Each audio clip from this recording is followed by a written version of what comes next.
What's up, everybody? I'm Johnny Christ, and this is Drinks with Johnny. Thank you so much for checking out the show. Before we get into today's episode, I want to go off on a little tangent here. I know a lot of you are enjoying this show via YouTube, and that is fantastic, but I know that these chats can go on a little long, kind of like this rant. So you know that this show is also available as a podcast. Same content, same everything, you just listen to it. So you got shit to do throughout your day. Throw on some headphones, get your stuff done while listening to the same content you have. It's available everywhere you podcast, Apple, Spotify. Spotify is easy. Just go there, type in Drinks with Johnny. You'll find the podcast, and then make sure you hit the subscribe button. You'll get to hear everything that you typically would watch here. One last thing I have to talk about, and you guys know that I've been talking about it for several weeks now. That is Sweet Drop CBD oil. It's something that I completely swear by. It's a good product that, actually just a friend of mine sent out. And for no other reason than the fact that I enjoy having Sweet Drop CBD, I started talking about it right here on the show. And then, lo and behold, my friend said, "Oh, you're talking about it. Why don't you use this promo code DrinksWithJohnny at sweetdrop.com. You're going to get 20% off your order." They got a lot of cool flavors over there. I'm going to do a blood orange right now before I start this show. Right there under the tongue. Let it sit. And, it's not a mind-altering substance of any kind. It's a health supplement. It'll make you feel better. You don't need to listen to me. Head over to sweetdrop.com. They got all the information right there. And again, you can use promo code DrinksWithJohnny. That's Drinks with JOHNNY. You're going to receive 20% off. I think that's a pretty good deal. Now, in this episode of Drinks with Johnny, I am joined by, drummer extraordinaire, Josh Freese. You're going to hear about, you probably know him from a few of his more popular acts that he's been in, but we're going to get into some of the less popular stuff here, too. I mean, he's done it all. So, without further ado, I'm going to bring in my good friend, Josh Freese. How you doing today, man? What's happening, Johnny? I love your background. I have to start off by saying this. So that's your actual dog, right? That's one of my poodles. That's my star poodle, Wanda, who's sleeping for me about 5 feet. A poodle called Wanda. I don't think that's the name of the movie, but it's something similar to that. It's one that I'm working on that'll be released on the dark web. On the dark web. We're talking about that CBD oil, and oh great, my wife's gonna walk in right at the beginning of this. Oh, that's perfect. Hi. Hi. Okay. See you later. I'm getting out. Get out of here. He probably wants to talk to me more than you. Yeah, right. This is true. We did have a good conversation last time I saw you guys at Brooks's sushi dinner. Yeah. We were outside having a wonderful conversation with you and your wife. The wife keeps different dogs. I'll put those dogs out here. Like the reality. I wouldn't have it any other way than having Josh Freese on the show this way. This actually just makes perfect sense. Man, the CBD oil. I got to ask you about the CBD oil. How long? Using that for a while? That stuff that. Yeah, a few months now. I've been using it for a few months now. My buddy makes it, and he sent it out to me, and he's like, just try it, see if you like the product. He sent me a big ass box of a bunch of different ones. They all seem to work the same, and like I said, it just makes me feel like I'm more cognitive, right? I mean, it's supposed to relieve the stress. I kind of feel like it's kind of like an aspirin, though, right? Like, you're not actually going to feel it change anything. You'll just notice it throughout the day. Like, oh, wow, I'm in a better mood. I don't know why. Things of that nature. And I guess it's really supposed to help the receptors in your brain process the chemicals in food better, is really what it's for. So I think when I'm consuming whatever I'm consuming, it's actually helping me process it better. At least that's what it says on the .com. So you can go check it out yourself. I'll send you some, man. You want me to send you some? People would tell me about it. I should try it because a friend of mine got me into trying. I was doing PCP oil. PCP oil. That's crazy because you end up taking your clothes off and fighting cops. Yeah, I mean, it makes you feel great though, from what I hear. It's superhuman strength, but it definitely doesn't chill you out. There's nudity and violence involved every time, and so the PCP oil, I would say, stay away from that. You don't have a Josh Freese promo code for PCP.com? Is that?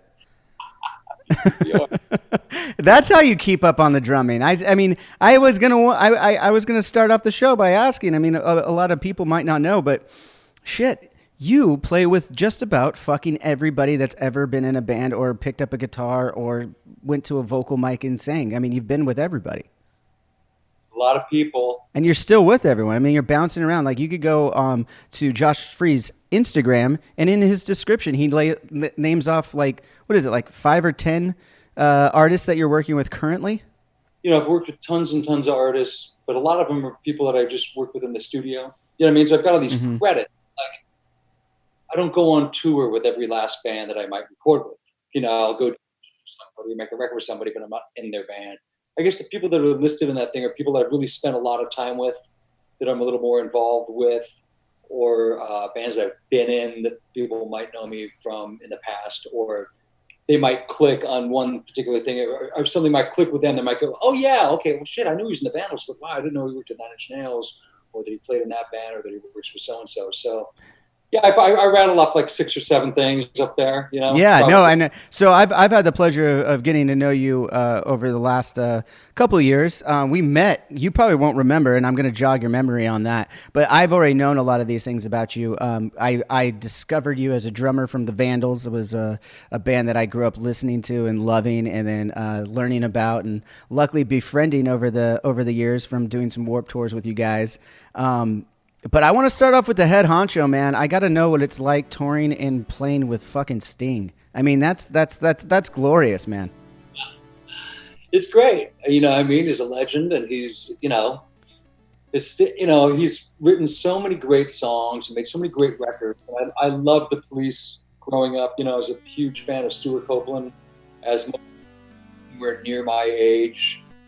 You know, on either side, slightly younger or older, Stuart Copeland was such a major influence on us, my generation of drummers, right? And, you know, it's funny because I grew up a big fan, but I didn't have Police posters all over my wall. I had this great respect for him, but I wasn't scared to death in the way that I respected him, and I thought he was great, and I was excited to be working with him, especially because he's got such an amazing long list of fantastic musicians and drummers that have played with him in the past. Absolutely. It's a who's who of, like, I mean, God, there's so many great players. Yeah, to be mentioned in the same breath with some of those guys, I feel like, you know, I sometimes have an I am not worthy moment. So anyways, but yeah, working with him has been great. And I worked with him in 2005 and a little bit in 2006. And then we had a pretty sizable break. And on the break, I left on good terms to go work with Nine Inch Nails for a while. And I don't know if you call it quit his band, but I kind of left. I just stepped out, and once again, on good terms. He totally understood. He was totally cool about it. Sting's so great because he's pretty at peace with everything most of the time, you know? He seems like an awesome dude. That's kind of what I wanted to get into. I love the fact that we started with the musicianship and, you know, being among all the great players that he's had, and, you know, you started to dip your toes in the fact that you're also with Nine Inch Nails, was also, you know, Trent and the crew, a bunch of great players themselves. But I want to focus a little bit more on Sting's personality that you were starting to go into there. Like, what are some interactions you've had with him? Maybe the first one, your first impression of Sting, something along those lines, or even just a really funny story where we could really kind of get to know what Sting can be like. I mean, what's after show dinner look like with Sting? I will say, for being a guy that has done as much great stuff as he's done, and as busy as he is, and has made as much money as he's made, and sold as many records as he sold, he's surprisingly down to earth and cool, you know. And he's a musician, man. And when I met him in 2004, you being from Orange County will appreciate this. I met him at the no longer there Irvine Meadows. Yeah. Yep. Irvine Meadows. And I just gotten off the road, being on tour with Perfect Circle for a while, and I was home, and his manager called and said, Sting's he's going to be looking for a new drummer soon, and we recommended you, and he wants to go out with kind of a stripped down band. This is kind of what happened. It kind of led into what ended up being the Police reunion in 2007 that happened. This is around 2004 when he'd just been on the road for a long time with a big giant band, meaning, you know, percussionists, you know, maybe 2 keyboard players, background singers, you know, this huge, you know, 10 or 12 people in the band. And he really wanted to scale it back and kind of do something a little more raw and simple.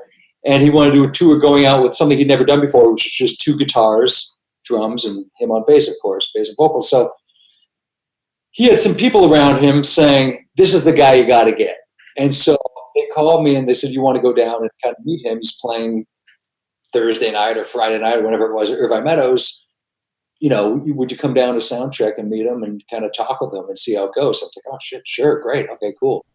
So I went down there. I figured they would bring me through really quick and I would meet him and then he'd be... It'd be like a meet and greet, like a quick meet and greet handshake kind of thing. You know, he'd be too rich and fabulous to hang out with the drummer that's coming by to meet him. And so... The lowly drummer of the Vandals. I felt he did me a big favor by taking 5 minutes out of his time to talk with me. And he ended up being so cool. He's like, hey, man, let's walk over to catering. And we walked over to catering and he handed me a plate. We're standing in line with all the other... the road crew and the truck drivers and the carpenters. And he's like, ooh, you know, we're talking. And we talked about songwriting and we talked about jazz. We talked about punk rock. We talked about Stuart Copeland. We talked about all these things. And we kind of ran for about a half an hour. And he's like, cool. Well, you know, I hope to see you at rehearsals in February. And I'm thinking, you haven't even heard me play, man. Like, he had such a good gut feeling. I mean, number one, his label guy at the time is a guy named Martin Kierzenbaum, who's now his manager. But Martin wasn't his manager at the time, but Martin was always kind of in his inner circle and a close confidant that he trusted and respected. And so Martin was his A&R guy. Martin was the one, he used to come see me play. I didn't know Martin well, but I'd met him once or twice. But he used to come see me play with Paul Westerberg from The Replacements. And Martin's a big Paul Westerberg fan. So he was telling Sting, oh, this is the guy you got to get. Just trust me, this is the guy you got to get. And so luckily, Martin doesn't really stir. Oh my God, I can't talk. He doesn't steer wrong too often. And that's what I think he's now his manager. Yeah, that's a bit of a tongue twister. Don't feel bad about that one. Yeah, steer Sting wrong. Yeah. So he kind of listened to him and he trusted him. And I came down and rapped with him for half an hour. And when I was told that I had the job, I was going, oh my God, now I'm going to, you know, this was like in October or November 2004. I was slated to go rehearse them in February of the next year. And I'm thinking, well, where are we going to rehearse? It's going to be in LA. It's going to be New York. It's like, no, it's going to be in Tuscany, Italy at his like 1,000-acre estate. Oh. And I'm thinking, of course it is. That's why I took this gig. I'm going to rehearse this thing in Italy. In the, not at Sunset Boulevard in freaking LA or some lame fucking, you know, place in the valley. I was like, oh, this is awesome. But then I'm going out there, I'm flying out there, and as I'm flying out there, and the nearest airport to his place is Florence, right? The nearest like go to Florence. LA or Heathrow or JFK connecting is you go to Florence, Italy. And I remember landing and having someone pick me up at the airport and doing like the 45-minute, hour-long drive to his house, and I'm like, I see the house off in the distance, and I'm like, oh my God, I felt like I was going to like Willy Wonka's chocolate factory. Like, oh my, the big gates and shit. And he hasn't really heard me play drum. What if I just like fall on my face? What if I fall on my face day one and he's playing bass going, who recommended this guy? The fear started to set in. Oh my God, I'm totally out of my element. I started like panicking. Not panicking, but like, you know, there was a tiny bit of that. And then of course, you know. Well, what was the first song you ended up rehearsing with Sting? Do you remember what the first song was that he had you play? I actually do. And it was a song from one of his later solo records, a song called The Hounds of Winter. Okay. This is Alita recorded with him. And anyways, it's kind of a slow song. But I just remember him counting it off and me being like, just make it feel great. Just don't sound nervous. Don't rush it. Just make it, just whatever you do, just please click with these guys. I'd never played with Sting. I'd never played with Don Miller, but they're these great musicians. And just because they're great musicians doesn't mean that you're gonna click. No, I mean that's been the same way. I mean, you play with. I'm glad that you mentioned that because it really doesn't matter necessarily how good a musician is. Two different musicians have different strong points, and it's just like a marriage or anything else you can akin to it. If you're not meshing, it's going to be very obvious. No matter how good of a musician you are, how trained, whatever. If you're not meshing, there's drummers I've played with in the past that like just I don't mesh with. There's just no way of knowing. maybe before you played with them, maybe you went, oh man, this guy's a killer drummer. Totally. I've watched him for years. I've listened to his stuff for years. And then you get in the room, you're like, oh my God, this isn't incredible. Why isn't this incredible? Like, what's happening right now? My poodle, literally, I wish I could turn the computer screen. She's knocking on the door. I've got to let her in. And this is what we get. This is Drinks with Johnny with Josh Freese. Getting to know Josh over the years, I couldn't have asked for a more real and honest look at who Josh Freese really is as he goes and grabs his poodle. Oh, so now Wanda's hitting shit on the cooking. Anyway, so going back to that, it was that first moment of, God, please let this just be great. And you know what? Even if it gets great later in the day, or even if it gets great tomorrow, I'm just praying that I didn't even make it awkward for these guys for even 5 or 10 minutes. Like, I was like, just please let it be great right off the bat. Yeah, and obviously it was. I mean, by the end of it, obviously we all know the rest of the story is you've been touring with Sting and playing with Sting off and on for a while now. And, I'm glad that you give a little insight about, people even of your talent. And after how many years and countless acts you've worked with, you still have that moment. And it's not necessarily because it was Sting. It's just you still have those moments when you're auditioning or rehearsing with someone new for the first time. Yeah, and I mean, I feel fortunate enough to it's been a long time since I can't remember the last time I did like an audition for somebody and it might have been in 1997 when I auditioned 23 years ago for Guns N' Roses. That's a whole other story. Whoa. Don't graze over that one, Josh. No. So you're talking before Brain came in, there was a Josh Freese audition for Guns N' Roses? Yeah, maybe you didn't know, but yeah, I worked with Axl for 2 years. I didn't know. I mean, I could have taken like 10 minutes to go through your discography. I thought, like I usually do when I have guests on that, I know enough about you. We know each other. We have a good rapport. But I don't have like every, written fucking note that you've ever done. And like, and if I tried to find all that, it would have taken me days to go through your fucking discography. That's a whole nother story, but yeah, in October 97, I auditioned for Guns N' Roses, kind of halfway against my will, and I'll explain that in a minute, but I did it, and I got the job, and I worked with them for 2 years in the studio, 98, 99, my God, now I'm going to a whole nother tangent. We've left Sting. We went from a very normal situation, I guess, to one, especially at that time. I've had the pleasure of meeting Axl and the rest of the guys a couple of times. They've always been great to us. But a lot of those stories that you hear coming out of that camp, especially during this time, I mean, he must have been working on Chinese Democracy at that time, right? Yeah, and at the end, after all said and done, after 2 years I spent in the studio with them, rehearsing, writing, recording, there's actually kind of a famous story, especially amongst drummers. It's pretty funny, or just weird, I did it too, but in the end, I got asked this. I did an interview about a week ago, and someone goes, tell me the story about when Brain had to copy note for note every note that you recorded and played on the Chinese Democracy songs.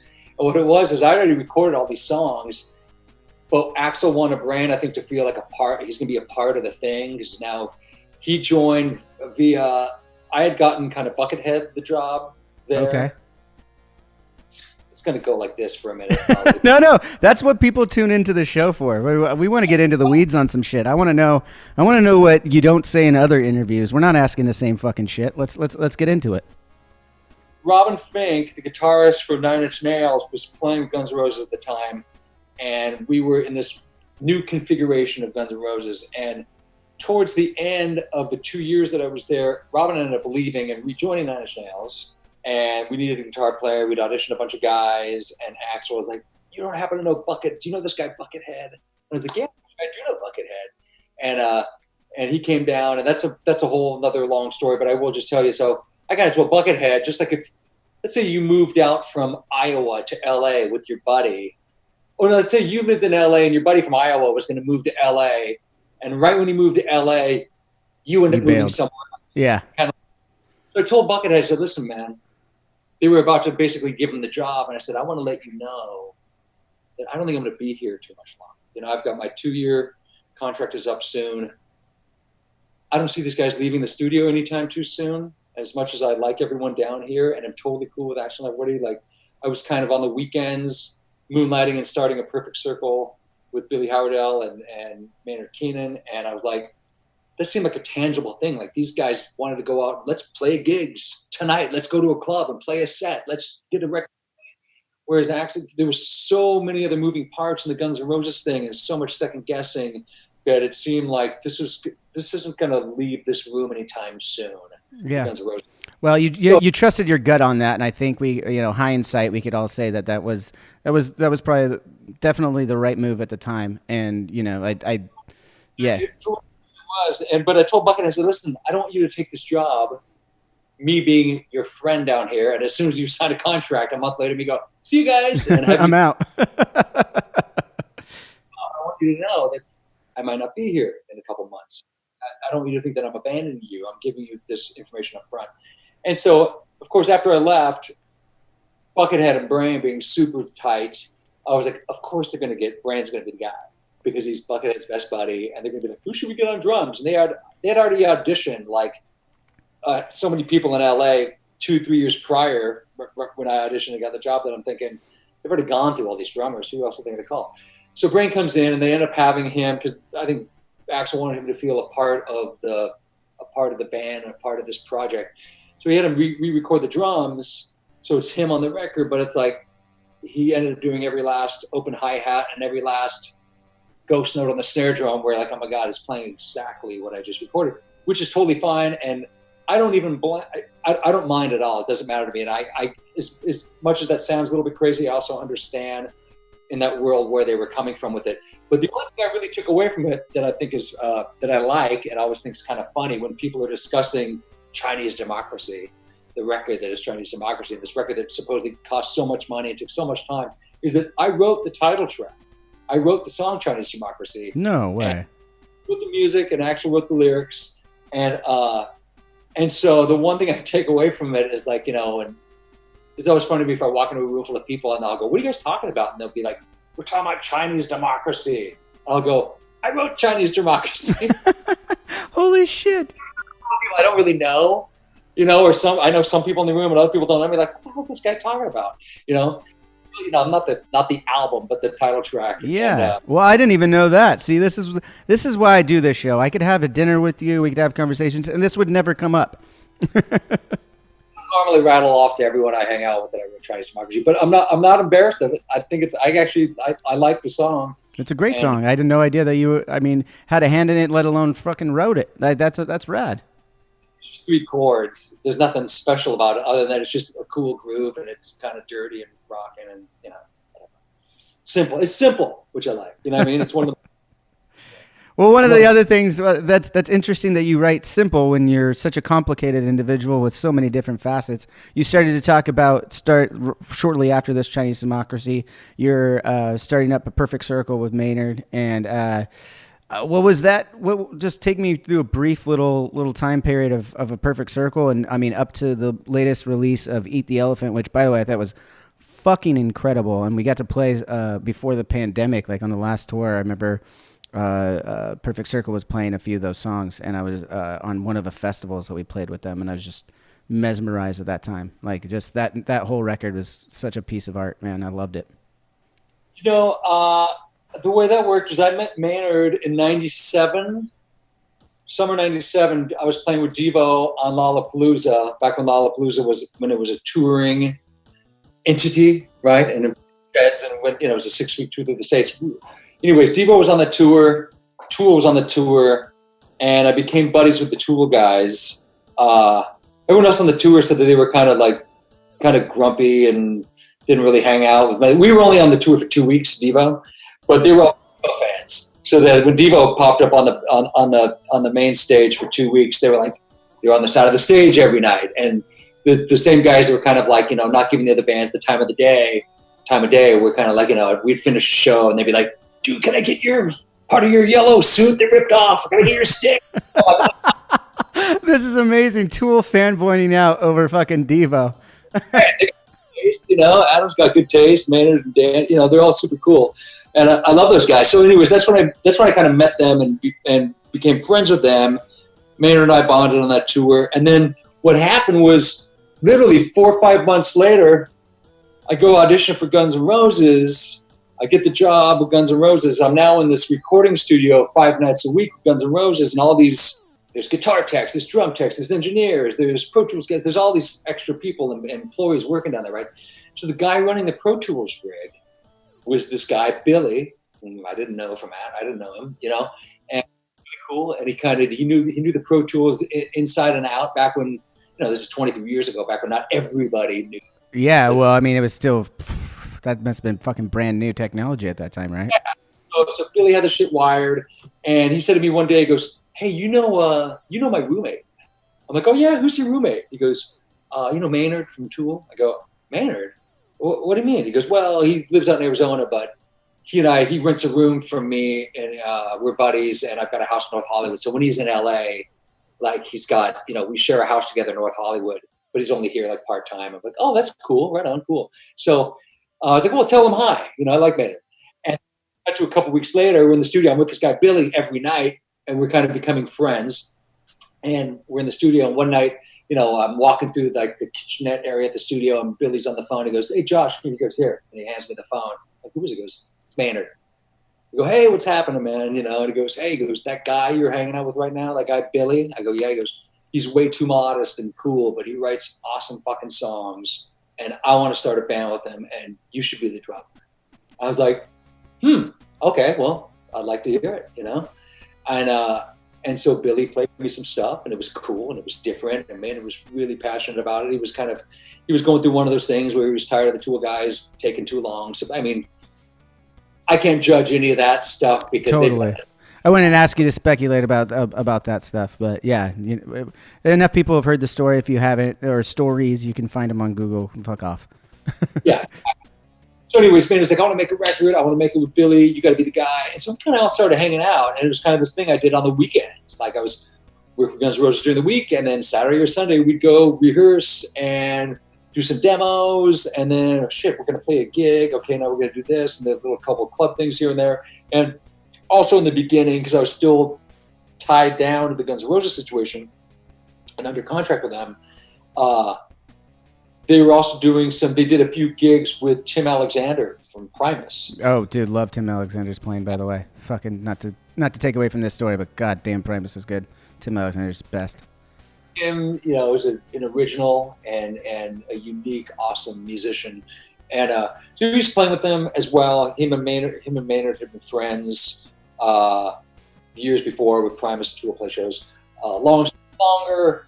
I think he was living out of the state too. I forget where he was living at the time, but I started kind of gelling a little bit more with Billy and with Maynard, and we started just kind of that blossomed into that project, which is the Perfect Circle. And that first Perfect Circle record, it's like a lot of that stuff on it. I think it's a great record, and I feel proud of it. I always feel okay patting myself on the back for certain projects because there's tons of projects I played on that I don't like.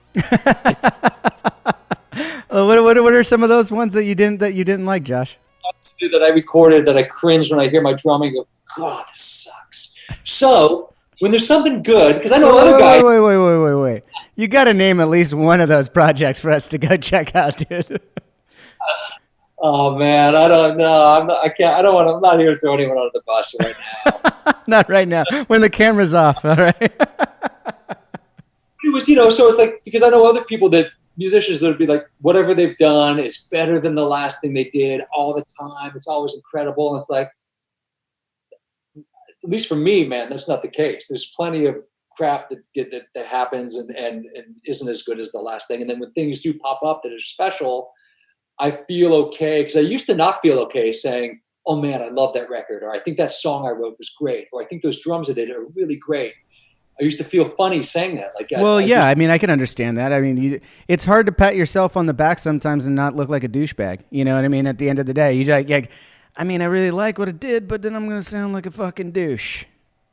And if you do it about everything, then people stop taking you seriously, and you just sound like an egomaniac. But yeah, a douche very quickly becomes an egomaniac. Yeah, they go hand in hand, So anyways, yeah, the Perfect Circle, where the first one, what I like about it is a lot of it was we would be somewhere on the weekends. Like I remember we had a friend that had a studio in the Hollywood Hills, and he kind of do us a favor, like, oh yeah, you guys can use my studio, but only until 4 p.m. because I got someone that's coming in that's going to be paying a lot of money to use it. So we'd do these drums, and then we'd have 15 minutes left, and Billy Howard would say, okay, I got this other track that I go, do we have 15 minutes? And he goes, I just want you to play anything so I can go home and write to it instead of the dumb drum loop that I have on there.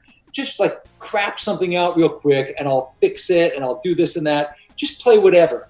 So I do these drums knowing that we're going to redo it when we get signed and when we go to make the real record. But some of these things were so spontaneous and off the cuff, fresh, like only heard the song once and then played it only once or twice.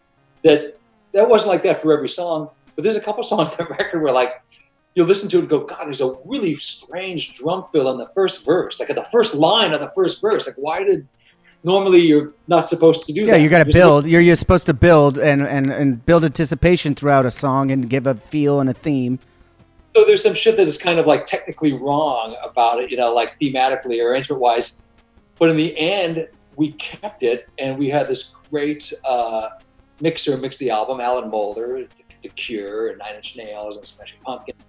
Alan Moulder. So some of the stuff, we recut some stuff when we got the deal with Virgin, but there's plenty of other songs. They just said, you know what, these drums are great. I'm like, dude, that's that song that I'd never heard before that you had me play twice. I spent 8 minutes on it a couple months ago. And they're like, we love it. We're not going to change. I'm like, oh my God. And then I listen to it and I go, this is kind of fucking cool. And there's something about it in the way that it is pretty off the cuff and it is spontaneous and a little reckless and definitely not too safe. Now, there's plenty of shit you can listen to and go, Josh, that's plenty safe, or that's pretty boring, or this, that. But there's certain things that are just kind of interesting and a little abstract to me just because I was taking kind of a shot in the dark on it and you didn't have time to kind of second guess yourself or get too precious about shit. You know what I mean? I think that's great. That spontaneity, whatever the fuck, easy enough for you to say, is really good, is a really great thing to have in rock music, right? I mean, and there's no right or wrong way to create art as music, and I think that's cool when you get to those things that just kind of happen and you go, I don't know if I like it, but it's really growing on me because it is different. I've never heard that done before. And those are really cool moments as a musician I could totally share a kinship with. And I think that, and I'm sure you can relate too, is like depending on the project you're doing or the record you're making, sometimes it's difficult to be able to commit to something or have everyone else in the room, band members, producer, all agree with you or commit at the same time to something that might be a little bit too like, we can't leave that like, dude, you got to punch that. We can't have that. There's the wrong note. You can't leave that, or the drums rushed way too fast. You have to fix that. Oh, dude, I've done that so many times where I come in and I'm you prepare for a song most of the time before you actually go and track it. And I've done my preparations. I'm like, I'm going to do this one thing that I don't even know if I can pull off. And I did it. Like, you go ahead and you do it. And you kind of have a laugh about it. Everyone starts laughing. You're like, okay, but I can do it better. And they're like, no, that's fucking perfect. And it ends up staying. And you're like, okay. And then at the end, that might be some of your favorite shit you listen to. Yeah, absolutely. The other stuff that's perfectly locked and perfectly in time at all times becomes kind of a little bland, and it's the knees and the elbows that get thrown in there that you go, holy shit, like, that's the personality. Note. That's the personality that comes out, man. That's what I dig that shit. I mean, that's why I got into bands like the Vandals, like all these other Southern California punk rock bands. That there's so many times they're all great musicians. And the funniest thing about punk rock is my favorite thing. Fat Mike and Guys No Effects are famous for it. Like, oh, punk is just all about bad musicians writing good songs, right? And it's like, no, well, they're still really good musicians. You guys just fucking throw the shit together, just like any genre too, depends on the band, because you can listen to, this punk band over here might really suck on their instruments, and this punk band over here, God, the drummer's really good. God, the guitar player's really good. You know what I mean? So it's always, punk rock's always kind of had that stamp on it and that kind of misconception with other real musicians or guys and, that are a little more formally trained that just because aggressive or loud or crazy sounding, then it can't be good, and that's not true. Not true at all. Let's talk about some of our mutual friends, and well, you're closer to you, but the rest of the guys in the Vandals, real quick. I had Joe Escalante, who I've become very very good friends with over the years, from meeting him on Warped Tour in like 2002 or 2003, whatever the fuck it was. I had him on the show for just a podcast half of it. We didn't actually videotape it, but he told me some interesting stories about you and your introduction to the Vandals. I knew a little bit about it, and I want to compare stories for you. Like, you were playing in the Disneyland band right here in Anaheim, and Joe was out with I forget who else it was. I believe it's somebody else, and they were going to stop by and check out the rock drummer that's part of this Disneyland band, and then they found you playing the New Wave kit, and that was going to be the next drummer of the Vandals. Yeah. I'll tell you what it was. I played in Tomorrowland on that stage that pops up out of the ground, Tomorrowland Terrace. Mm-hmm. When I was 12 to when I was 15, like basically every weekend, and during the summer, because we all went to school. We were all teenagers. It was like a boy band, but we all played our instruments. It wasn't like we were all 6 people in front singing and dancing with headset mics. As a guitar player, he'd play Eruption. Well, that's what you did. That was what you did on the weekends, but during the week you were doing a boy band, right? You had the headphones on and were dancing. Yeah. So I played in this cover band at Disneyland, and they had like whatever annual passes. It was Dave. It was Dave. I couldn't remember if it was Dave or someone who was earlier in the band at that time. What it was is they used to come out not just to see us play, but they'd go out and hang out, do whatever you do at Disneyland. They were picking up on chicks. Joe already told me that they were going there to pick up on chicks. Yeah, you live in Orange County. There's not much to do, and that's back when you could probably get an annual pass for $100 instead of $2,000. Yep. You know? And anyway, so they would come out and they would see us play sometimes. They go, "Oh, there's band of those kids. Let's go watch them." And actually, Joe narrates this in the Sweat and the Oldies we put out 20-some years ago. So he goes, "Yeah, Joe and Dave used to come see us play," and they'd kind of, on one hand, they'd go, "Oh my God, this is so silly. This is so ridiculous." And then other times they'd be like, "God, these guys are really good, though. Like, yeah, the guitar player just played Eruption. A 15-year-old kid just played Eruption, and now they're playing like all these Prince. They're doing a Prince medley. This is kind of rad, And anyway, so cut to, I never met them then. Cut to a year or two after that, I meet Warren through a mutual friend in Orange County. This guy that owned a studio named John St. James, who engineered. I kind of had something to do with like early Berlin stuff and maybe some early Social Distortion stuff, Fullerton, and Stacy Q, who was like a kind of disco queen shit from Orange County. Anyways, John introduced me and Warren's playing with the Vandals at the time. They needed a drummer. Warren goes to Dave and Joe, goes, "Hey, I met this dude. He's 16, and he used to play drums at Disneyland, this kid band." And Joe and Dave are like, "That's the dude from the band at Disneyland. Oh my God, that's the band from Disneyland with a kid. Oh my God, really? He's the drummer in that band?" And Warren goes, "Yeah." And he goes, "Oh, wait a second. But here's the thing. There's 2 drummers. There's an acoustic drummer, and then there's this dude on all Simmons electronic drums with the headset mic, with the skinny China headset mic, like playing Duran Duran." Like, wait, which one was it? We do know the acoustic drummer was totally shredding. We can't really remember the electronic guy, and Warren's like, "I think it's the electronic guy that I." Of course it was. That story that is a funny bit of all these things, and they're like, "Oh, well, okay, I guess we'll check them out," And that's how we met. That's how I met those guys. And I remember playing. I played at a club.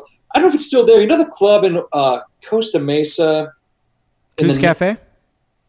What's that? Is it Coos Cafe?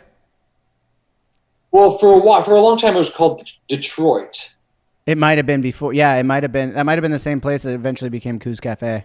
That was a place that we played. I mean, they would have talent shows. They'd have punk bands. They'd have fucking high school bands playing there. Anything. It's in the corner of like a mini mall, like a shopping center outdoors with a Del Taco and a this or that. But it used to be called, in the late 80s and early 90s, it was called the Rat Trap. And then it was Detroit. But it was this place, Costa Mesa.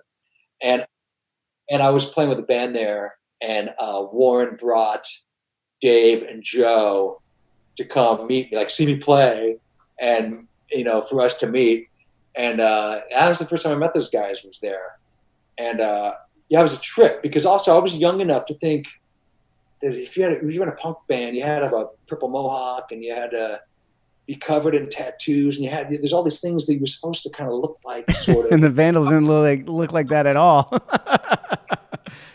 I would go, Dave Quackenbush had, like a baseball cap on and a sweater, and Joe had a sweater, like a cardigan sweater with like topsider shoes. They were kind of preppy. I'm like, huh? Like, these guys this is the Juice and the Vandals, right? This is amazing. Yeah, no, it's totally true. Because when I listened before meeting you guys, like years before meeting you guys, just growing up as a punk rock fan and listening to all the Vandals records, you mentioned "Sweatin' to the Oldies" was actually probably it's one of the later ones, but it was probably the first one that I found, and then I went back and listened to the rest of the discography. And by the way, thanks again for re-releasing the "Sweatin' to the Oldies" with those little bits in between. Like I know this is years later that you guys did that, but those little bits in between that you added afterward were fucking awesome. The little insights. Oh yeah. Oh, like you mean like this, like the offstage shit that's yeah. The offstage, like in between banter, in between the songs that like not the banter that was during the live recording. There's pre-recorded shit now if you go to Apple. Yeah. I always used to tell people, I'm like, yeah, just skip through the songs and get to the in-between shit. It's way better on that TV. No, I think that, dude, that I loved every bit about that. And then, but again, listening at the time, like, yeah, I thought it was like going to be this rad punk rock, the whole nine, like you said, spiky hair, everything fucking crazy. And then I found like my first picture of you guys on stage together. I was like, that's who I'm fucking listening to? Yeah, those guys are dorks, man. I remember thinking the night that I met them in Costa Mesa, when Warren brought those guys, I remember going, God, these guys are like total dorks. And then like I'm bringing my drum. I remember after I played, me and a friend of mine taking my drums out, and you had to go from the back of the fucking club all the way through the crowd, through the front door. So I'm schlepping my and I remember seeing Dave Quackenbush, who, when I first met him, I thought he looked like a cross between one of the guys, the Beastie Boys, and like Ferris Bueller. And I'm like, that's a good description right there. But he's walking around, and there was like this little parade of like 3 or 4 hot chicks that were following him around everywhere. And then I went, oh, maybe he's really cool. I can't tell. Is he really cool? And those chicks think he's cool. There must be something cool about that dude. Anyway, it's like, that's awesome. Whatever. It's like, get used to, every gig we played, 2 or 3 cute girls following Dave around. But yeah, it's like going, okay. And then I realized, these guys are way cooler than all the other generic punk rock guys. Way smarter and funnier and interesting and all that, And that was, but I will say also still to this day, I remember playing a Warped Tour, it was years ago now.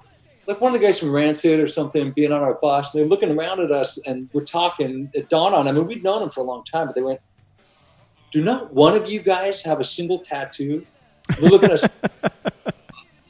And we're like, no, I guess not. They're like, no, there's not one. No, someone's got to have someone like on their ankle or their fucking up here or something. Like, no, none of us do. And they're like, that is so fucking weird. They couldn't believe it. They're like, you guys are the crazy ones. You're the crazy ones for not having tattoos.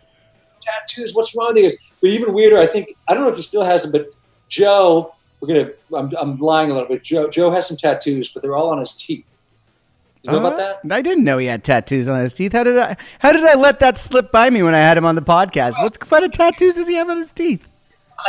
He's got like an LA Dodgers logo back here, and like a Playboy bunny, and like a dollar, like the worst, like a dollar sign. Oh my God! The next time I'm supposed to go surfing with him pretty soon. The next time I see that motherfucker, I'm going to be asking him about that. Cool, yeah. You gotta check it out. I don't know if he still has them. I don't know if they're caps that came on and off, but like he went to the doctor or the dentist, and they did it for him. So. That's amazing. I've never even heard of that. I need to up my tattoo game. I need to get some teeth tattoos, man. But they're also hidden too. They're not like here where you go, what's going on with that guy's mouth?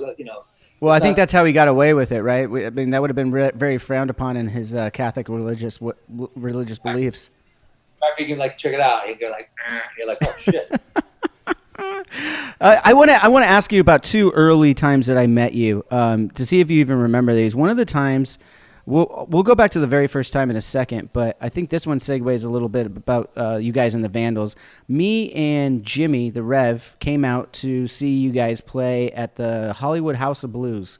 This was obviously years ago, and we were hanging out. It was right after we had met some of you guys, namely Joe, on the Warped Tour, and he's like, "Yeah, we're gonna be at the House of Blues. Come on down." So we came down. We're like huge fans, going crazy. We probably had one too many things to drink. I know that Jimmy's girlfriend at the time did, because we were backstage in your guys' green room. Everyone's hanging out, and she ended up puking in the corner. And everyone's like, "Who's she with?"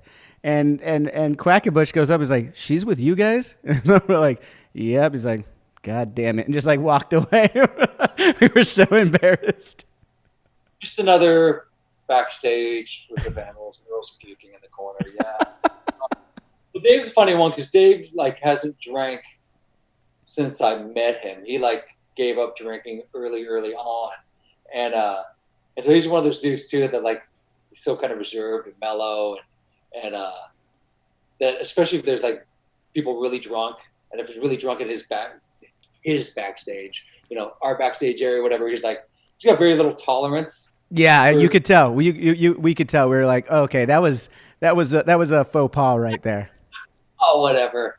No, it's all in good fun, man. Oh, I know. No, Dave's a great guy. I've met him now a few times at dinners and stuff. Which, namely, let's get into that. Our mutual friend and, I mean, the Vandals' fellow drummer that fills in when you're off gallivanting around with Sting, Brooks Wackerman. Let's talk a little bit.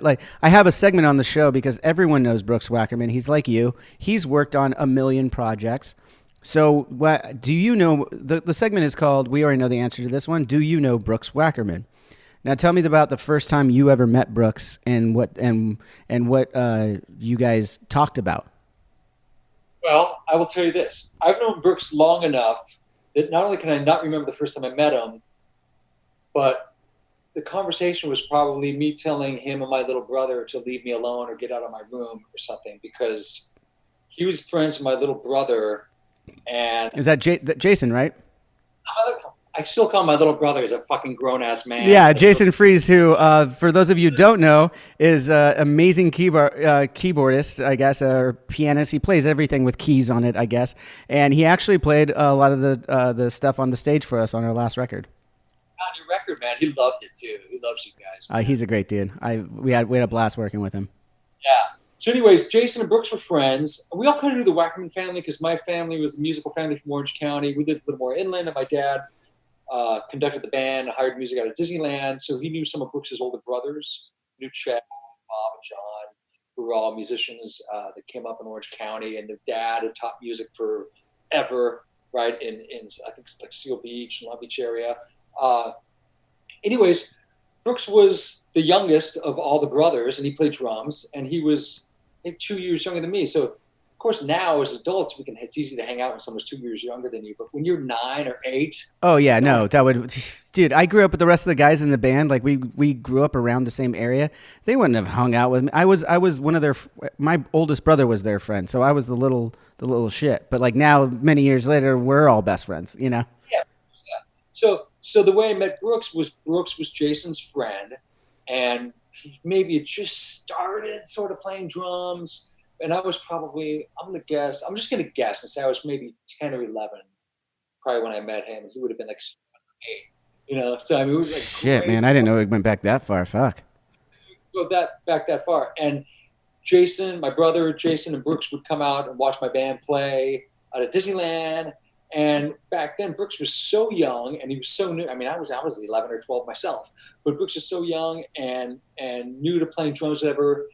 He and my brother kind of followed me around a bit, and just because I was the older brother and I was playing drums at Disneyland, and so if anything in the beginning it was more like, oh, my brother and his friend, his buddy, and they want to tag along and come to my rehearsal or do this, that.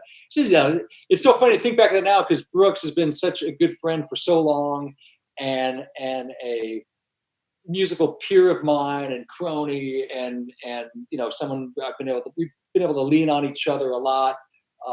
Personally and musically, professionally, filling in for gigs for one another. And it was great watching Brooks really blossom into fucking great musician. Well, do you take any credit on that though? I mean, he had to be looking up to you on that. I mean, come on, you just laid it out there. I don't think Brooks Wackerman would be Brooks Wackerman without Josh Freese. Let's just say it. He used to credit me as one of his influences when he's younger, but I think he's old enough and cool enough now that he doesn't really do it anymore. Yeah, no, he's like, I don't even know Josh. So I have to ask a couple inside questions though, along the lines with Brooks. He told me a couple stories or a couple things to go off of, and I just want to hear your take on them. See if these terms here just kind of spark a story. I have to say one thing: does one of them have anything to do with the city of Brea or Isaac? The name Isaac or Brea? Not the keywords that I got, but you correct me if they're part of it, because there's one. I'll just start off with the Stanley Bench statue. Okay. Stanley the Bench statue. It's actually exactly what I was just referring to, but we've got the names. You thought of Stanley, I thought it was Isaac. Maybe I did say Stanley, but it's the exact story. I was like, I know what he's going to tell you to ask me because it's so random and so weird. It's so Brooks. So I go, it's going to be Brea and Isaac and a statue. And you're like, oh, I didn't say statue, but yeah, it's So what is this statue and what is its significance? It's probably funny to us because I was probably 15 and he was probably 12 or 13 at the time. And it's just this thing we've laughed about our entire lives, but it's really not that great of a story. Well, that's what we're here for at Drinks with Johnny. Not that great of stories told. That's our slogan. Not that great of stories told. I'm good at not so great stories. So the thing is there. I mean, what I will do is not drag this into a 20-minute fucking Josh Freese epic saga. I'll make it. But our fans are loving it so much right now. Near my house where I grew up in Placentia, right? So near my house in Brea, it's like this industrial office complex where after 5 or 6 p.m. you had to go down this driveway and there's this giant parking lot in these buildings, but no one was there and it was pitch dark at night. There's like 1 or 2 little street lamps, but it was a ghost town after 5 p.m. And there was a bench. Now you see them all over the place, but 35 years ago you didn't see them so often. What it was a bench with this like bronze statue of like a guy sitting with his legs crossed, like, you know, a tall figure. It was a guy, but sitting down in a position, maybe like holding a newspaper or something. And you'll drive by, you'll see those someplace, like some statues of someone outside, like a store or something. As if they're actually like doing something. They're not a mannequin. They're actually like there to like do something. Like a family standing there, just random bronze statue. And it was this guy, and it was life size. He was sitting at a bench, like I said, with his legs crossed or like this or something.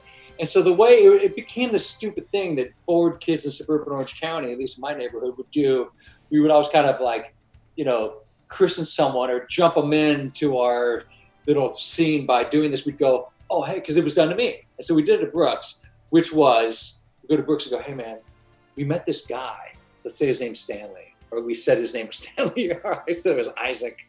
But anyway, this guy, and he's this, and when I say it now, too, it sounds insane. But when you're 15, you're like, oh, that sounds cool. It sounds so ridiculous now. Like, yeah, we met this guy. Like, he's like this homeless guy, and he's really cool. Actually, we bring him like Del Taco or McDonald's. We bring him food like once or twice a week. Gotta hang out with him. And so when it was said to me, I was like, oh, that's cool. And I was trying to be cool to my older friends that were gonna drive me down there. I'm like, so we're gonna go say hi to this guy. Okay, whatever. And so their thing was like, stay back here, stay behind us about 15 feet. We're going to go talk to him and make sure it's cool that we're bringing someone new to see him. Oh, right? my So God. back there. But we're doing this to little kids. Like Brooks was like 11 or something, or 12. So we tell Brooks, just stay back there. We're going to go talk to him. So then we do a thing where we'd huddle around him enough where whoever's standing behind us could see, yeah, they're talking to a guy. There's a guy sitting there at the bench, but you can't really make out what's going on. And there's kind of a white lamp that's kind of blinding you sort of by, so you can't really make it all out, and it's dark and the others they're in the shadows or whatever. So we go up and start talking, pretending like we're talking to this guy, and me and my friends would be like, okay, on the count of 3, we say 1, 2, 3, we all turn around and go, he's got a gun, and we just start running. Okay?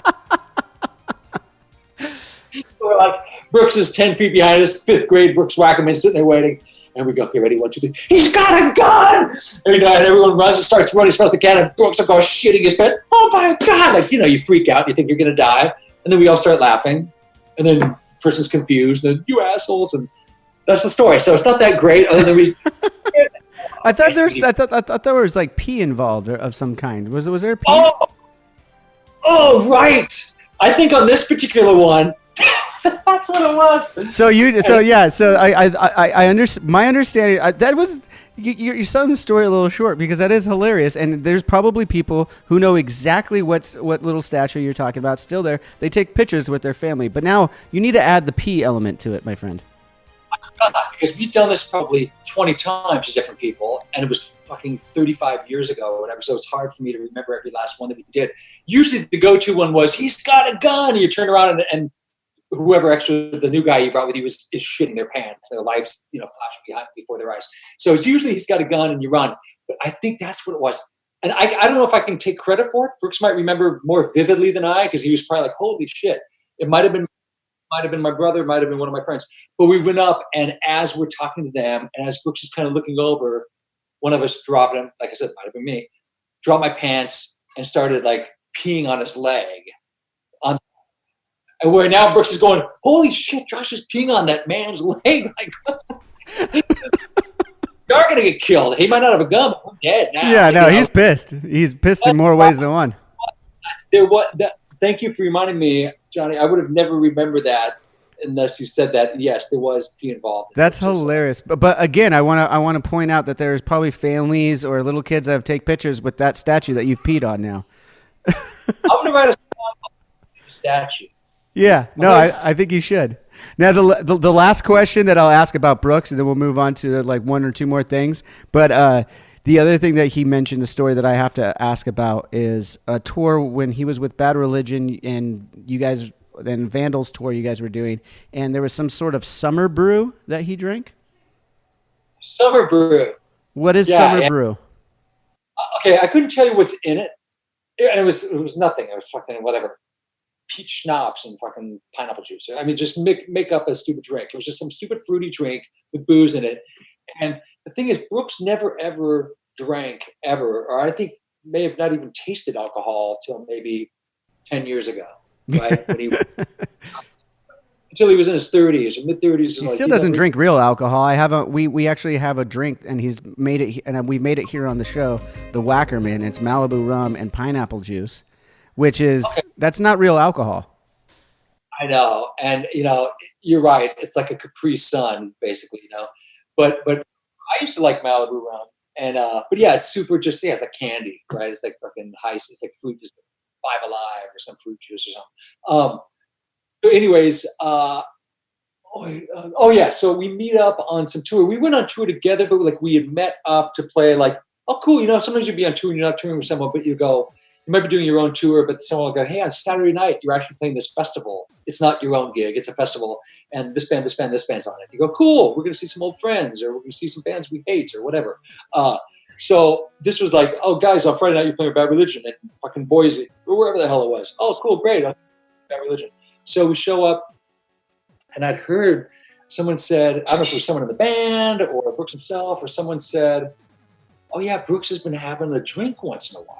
We're like, really? God, it's so weird. Like, I've never seen a drink ever. Like, oh, that's bizarre. Okay, cool. And so he had this drink, and I think maybe Pennywise is involved. I think Byron had something to do with the drink. I remember Byron being there and going, yeah, man, we got Brooksy on the, having a drink with us. We got the summer brew. It probably was Byron. After meeting him a few times, he's definitely the instigator in some shit. Yeah. And so the summer brew, but what it was, there's two different times, and I'll get them mixed up, but basically there was a line that made me laugh both times, and I still laugh about it with Brooks. He's like, you know what the thing about this drink? I go, what? He goes, you have a couple drinks, and you feel like everything's going to be okay. Innocently, like I'm going, I don't know if he's being funny or he's being serious, but it's funny regardless. Yeah. I go, that's why a lot of people have a couple drinks, Brooks. You have a couple and you feel like, it's going to be okay. Yeah, that's kind of the point of it. So there was that time, but there was also around the same time, and he might have said it's going to be okay the second time I ran into him when he was drinking, or vice versa. But the other line was, I go, cool, yeah, man, you had a couple drinks tonight? He goes, yeah, I have a couple of these, so I feel like I can like write a script or something. It's Brooks Wackerman on cocaine. Somehow alcohol acts like it's cocaine. It's fucking liquid courage, man. It's like, yeah, I can do that. I can write a script, man. I can do anything. Yeah. Yeah, Brooks is the funniest. Dude, absolute gem. So let me I got to ask one or two more things here, then I'll let you go. I've taken up enough of your time. You've been on all these things that you did. I looked at the discography real quick. I just want to ask how it's been working on soundtracks like Rock of Ages and Batman versus Superman. What was your role in those things? I mean, and how is that different from recording with a band versus a soundtrack? It's not super different in the way that I'm going in, I'm working with a composer. Mm-hmm. Not a songwriter in the band or the producer in the band. It's now this composer that's producing the music for the film. The Batman versus Superman stuff, and maybe Superman 4, like Man of Steel was the name of it. There's a few different ones that I played on. It was cool because it was Hans Zimmer putting together this group of drummers, like 12 drummers in a room, playing this shit. And like one of the sessions I did, it was like me, Danny Carey, Sheila E., Jason Bonham, Pharrell. Pharrell was on one of the sessions. I did it for 2 days for two different films. One of the films, Pharrell was on a kit. Wow.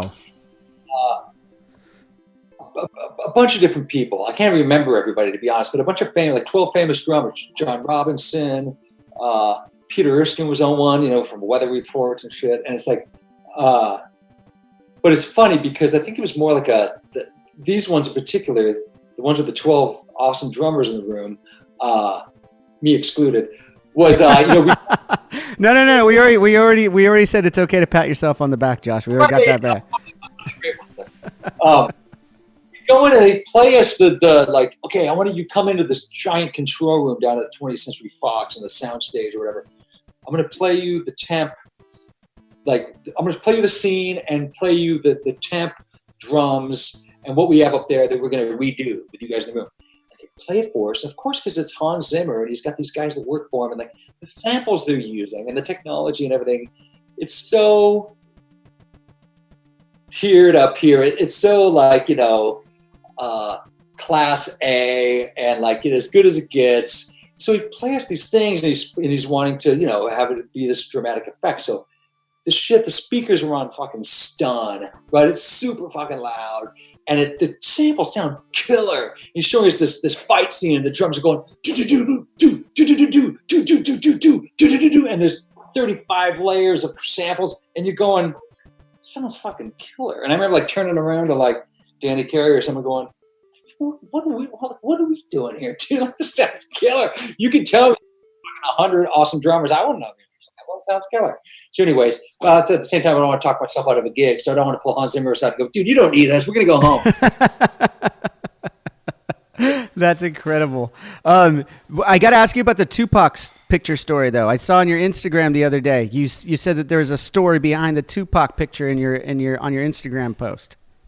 You know what? And you could always have your edit guy do this. Can you wait 30 seconds? I'll grab it. Yeah, absolutely. I'd love to see it. Dum dum, diddle dum dum, diddle dum dum. So, let's see. Oh, wait. I don't know if I'm gonna be able to see with that background. Okay, there you can kind of see it now. You see it okay? Yeah, I can see Tupac with some braces on. Can you see Devo sucks on the hat? That coming through? Yeah, now it's coming through. Yeah. I'm trying to angle it. I can't see it that well on my computer screen, which I'm really small in the corner. Sucks, and the braces is so great. So great. So, 2005, I'm walking around Central Park. I just finished my first tour with Sting, and we're going to play like the last gig of the tour that night or something. And I walk by, where a guy's doing sketches of people, and he's got like examples of stuff like, here, you can get sketches of Kurt Cobain or Jimi Hendrix or Amy Winehouse or fucking The Sopranos, like just a bunch of generic like pop icons, And anyway, so there's a Tupac one. There's this sketch this guy did of Tupac, and he's selling it for $15 or $20. And I said, you know what? I'm going to buy that, and I'm going to give it to Sting tonight and say, hey man, that was a great tour. I want you to have this Tupac. Because that's what he wants on his wall for sure. He already thinks I'm nuts, right? Things like, fuck, it's like, he already thinks I'm crazy. I'm going to let him continue to think I'm crazy. So, yeah, he'll get a kick out of it. Even if he's like, what the hell are you doing, Josh? And it's a 30-second gag and he gets a laugh out of it, then cool. It's just randomness. So I buy it for him. I forget to bring it that night. I forget to bring it to him that night. I come home. I unpack. Oh, shit, there's the Tupac thing, the pencil sketch in my suitcase. Okay, well, I put it in my trunk for some reason. I don't know why. And then I'm at Conway Studio. You know Conway Studios? Yeah, I do. Yeah. Awesome studio, right? It's great. Hollywood. I was there in 2005, like fall of 2005, recording what would end up being Angels in the Airwaves' first demos ever.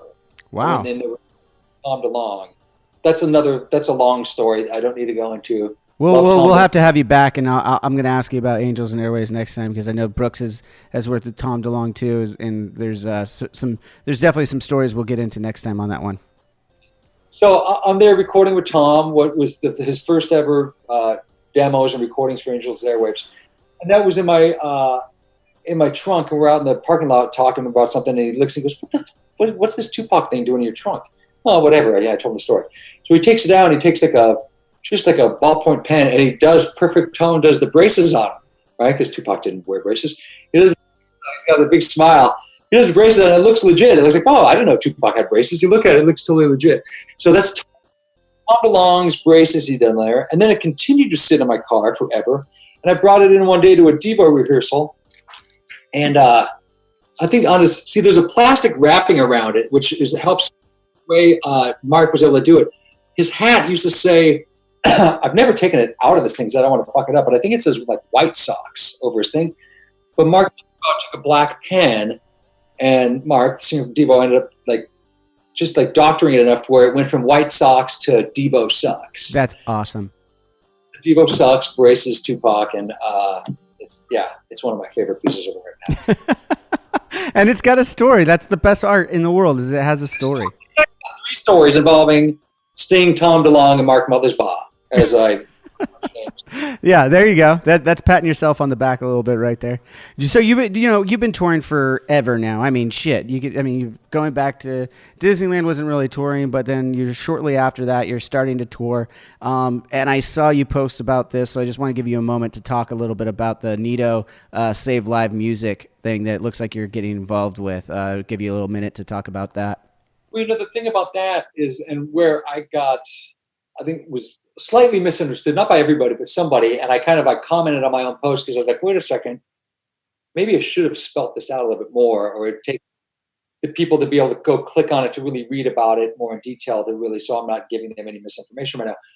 But what I wasn't saying that some people thought, and I not that I have to clear anything up because I think about 400 people looked at it probably my thing, it didn't really matter, but I wasn't saying we need to open up venues tomorrow because, come on, we musicians got to work. Yeah, no. I want my kids to go back to school, but I know they're not supposed to go back next week, and I know it's not smart to go back next week.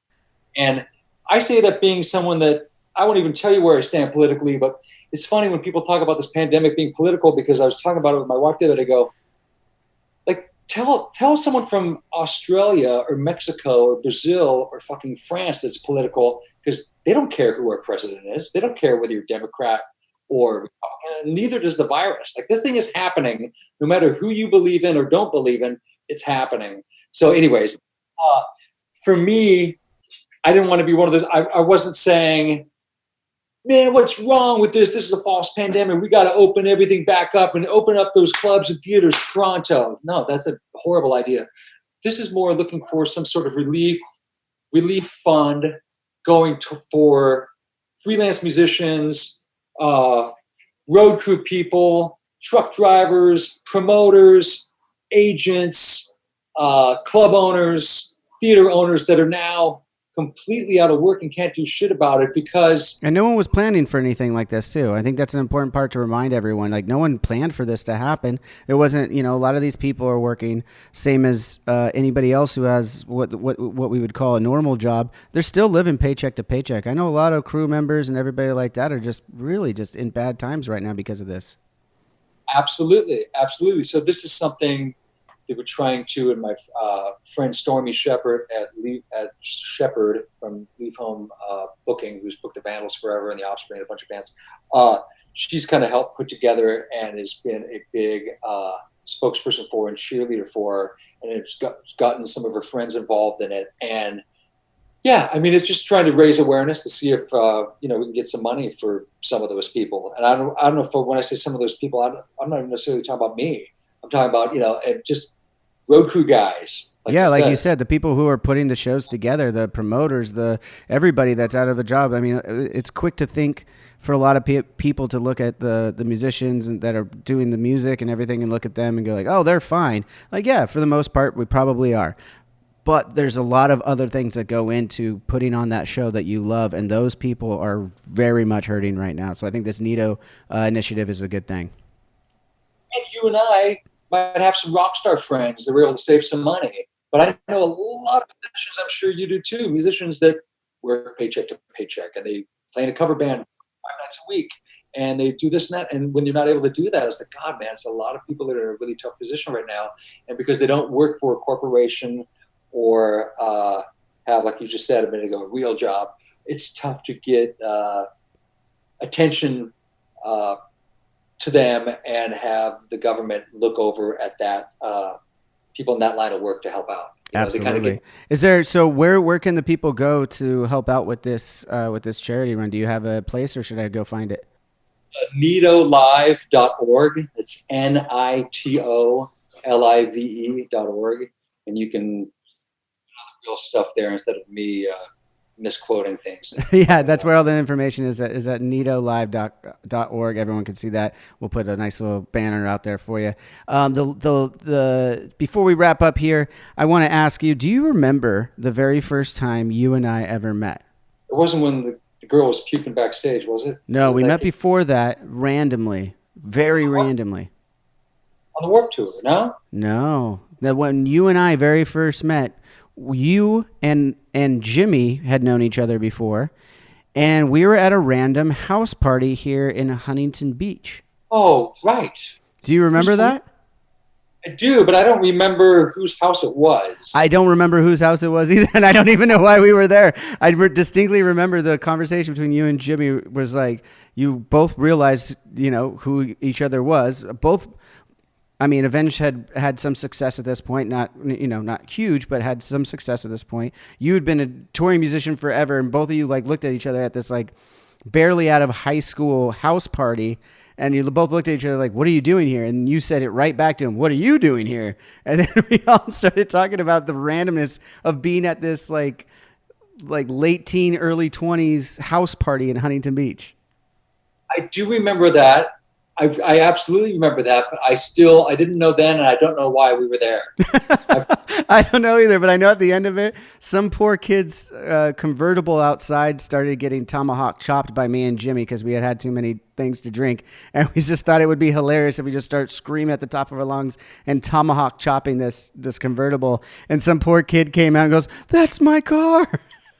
Yeah. Oh, I saved all summer for that. I just wanted to, just remind you of that story about how we have met in a very odd and weird way before our paths cross again several times. Yeah, man. Well, I'm happy that it's come full circle to this, and we're able to talk and do this on this podcast. Is cool. Yeah, absolutely. I appreciate you being on. Everyone, go check out everything Josh Freese at Josh Freese on Instagram. Do you have a Twitter and a Facebook as well? I think so. Yeah, no, I do. I don't look at either of them often, and it's funny. I used to have a website, and I just haven't had a website in years. I haven't really needed one, but I'm not really selling anything. You know what I mean? I'm not selling, and I feel like I'm working enough to where I'm not trying to look for more work right now. Well, maybe right now I am. No, right now there's no work to be had, my friend. Funny story is that about a year, not this year, but the year before, whenever the Grammys happened, which is January or February, maybe.